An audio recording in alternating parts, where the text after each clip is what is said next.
Subscribe to our YouTube channel and don't forget to press the bell icon to get all the latest updates. Manushri, what do you want to be when you grow up? I want to be a doctor. Why a doctor? I want to help people. Is it because of COVID that you saw all these people and you decided to be a doctor? No. Then, even earlier? Even earlier? Yes. Before COVID also. Before COVID also. And do you like science? Science? Yeah. Little bit. What's your favorite subject? Social. Social studies? Okay. And are you looking forward to going to school again? Yes. You're missing school? Yes. 9-year-old Manushri speaks with a childlike purity and optimism. With schools closed, her colouring books are her only solace. Ruma, very good, nice. It looks good. Okay, same color for legs also. Okay, draw same colors for legs. She knows that her mother Swarnlata has COVID and is gravely ill.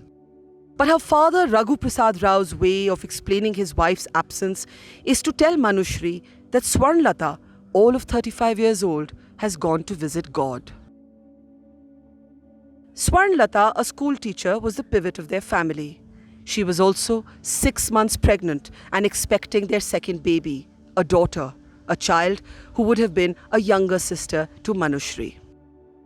On the 25th of May, that hope ended in tragedy when Swarnlata died from COVID. 5 days before that, the baby she was expecting had to be removed from the womb prematurely. The baby was stillborn and did not have a heartbeat. Raghu, a BPO employee with Cognizant, shares the struggle of trying to find a hospital for his pregnant wife.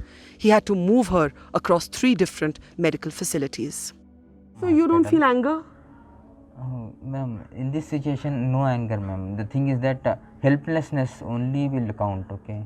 It's the helplessness. What is use of anger? Yeah, I know what you mean. What is use of But anger, you tell me? can I ask you what's very heartbreaking and must be so difficult for you because you're a single father, you have to bring up your 9-year-old daughter now and you haven't fully told your daughter what's happened, right? We cannot tell also. What have you explained to her? I said mother went along with God, okay, goddess Durga, okay.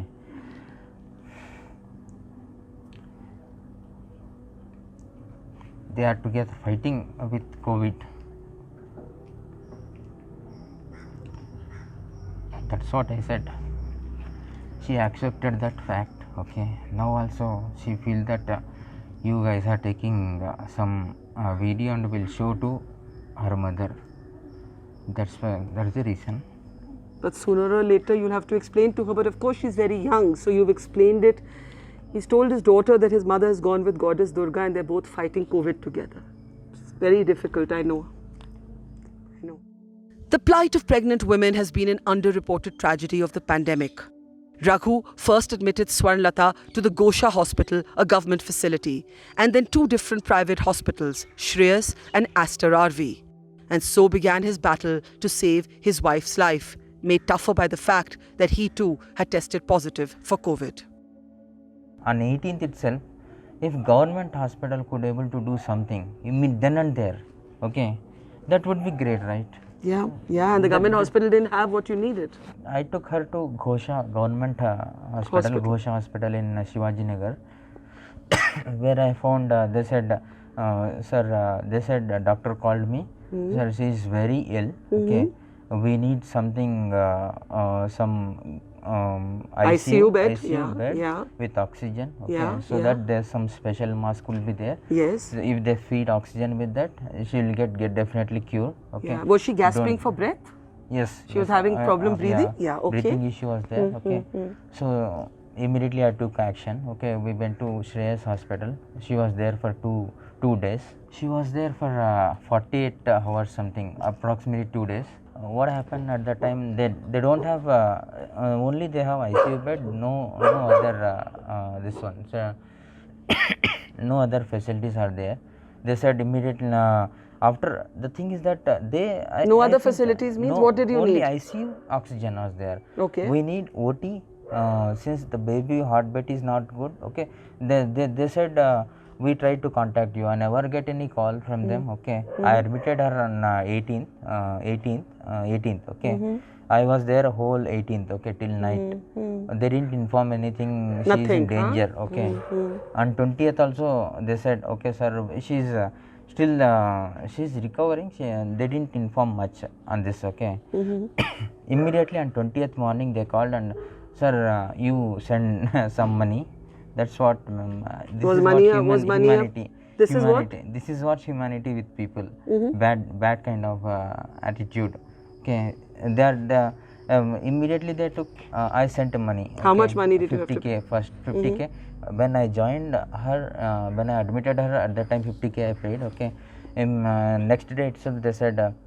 Pay some pharmacy charges. I paid pharmacy charges also. I never stopped for any kind of financial this one, because my friends are helping me. They called next day morning, sir, you come down to our hospital. On 19th I was not there because I was also tested positive. Doctor strongly said that you have to take rest, otherwise it is difficult for you to get rid of COVID. The treatment was not at all transparent in that hospital. They gave Shreyas Hospital, Mahalakshmi Layout. Okay, they didn't give anything, ma'am. No information. Okay, simply they are telling, yeah, we are giving oxygen. She will recover. She is doing. When did the horrible phone call come to tell you it's all over? On 20th morning, they said, sir, you come to hospital. Okay. We need to talk. He said, you need some higher center where you need to have OT and pediatric ICU. I don't know what is that. So you had to change hospitals again? Yeah, I have to change. They said immediately. So where did you go? I went to Aster RV. So I just want our viewers to understand that this is the story of an ordinary person whose wife is 6 months pregnant, tests positive for COVID, and he has to change three hospitals. This was your third hospital. Yeah. Go on. Then what happened? In Aster RV, they did well. They did their great job in aborting baby who is whose heartbeat is not there. Okay, they aborted baby from mother's womb. Okay, they did exceptional job actually. Otherwise, that 5 days also not guaranteed for my wife. Okay, at least I could say I did something for my wife. Okay, doctors did something for my wife. His wife and child's death completely broke Raghu, now a single dad to a young daughter. He could not bring himself to bury his little unborn baby who could not even be brought into this world alive. It was then that Ibrahim Akram, a volunteer who runs Mercy Angels, a group committed to helping families with cremations and burials, stepped in. Finally, one of the most difficult things must have also been to bury the baby. Yeah. Actually, I don't have courage to do all that thing. I don't have, we cannot say courage. I don't have enough strength to do all those things. Akram Ibrahim came immediately in picture. Okay, he took my daughter. Okay, sir, you don't worry. We'll give dignified funeral to your daughter. Okay, we'll bury her in a burial ground. Okay, Hindu burial ground. Okay, don't worry about it. He took necessary approval and he buried. That was heartbreaking situation for me. Most of I actually at that time I felt very bad for her. Duration which I stayed in hospital, okay, it is going beyond my head. Okay, what is I can imagine. We cannot, no logic is working. Okay, nothing is working. Okay, only helplessness. That is only my. At the same time, my whole family got impacted. Okay, I have to take care of them also. So I gave my unborn baby to Akram. Okay, Akram Ibrahim Akram. Okay, he took initiated and did dignified. So do you feel burial. a special bond today with Ibrahim?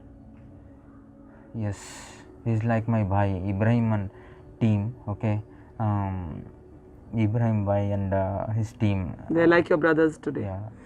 It is Akram's teams, the Mercy Angels, that buried both Raghu's child and helped with the cremation of his wife.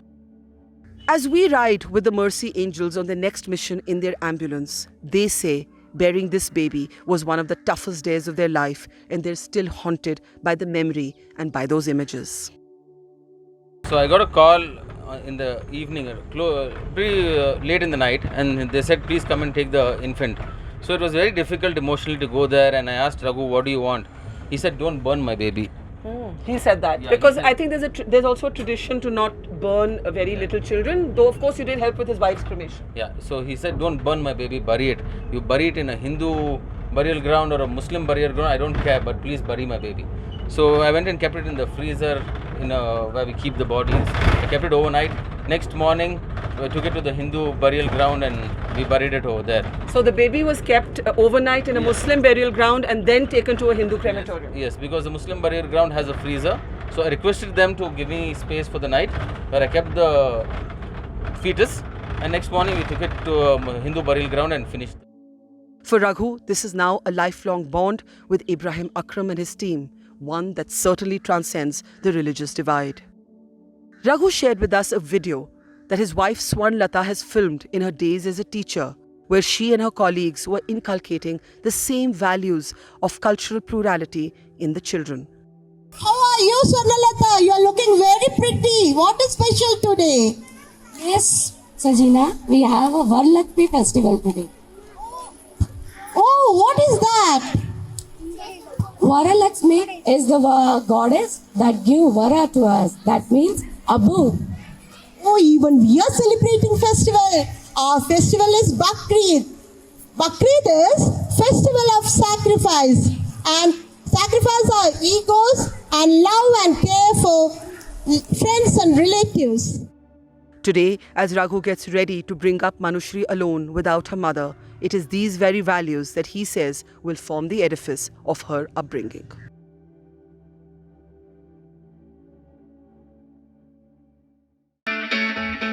It's great to see you here. Thank you for watching our work. If you haven't subscribed yet, don't forget to click the bell icon and subscribe to Mojo Story and support independent, robust journalism.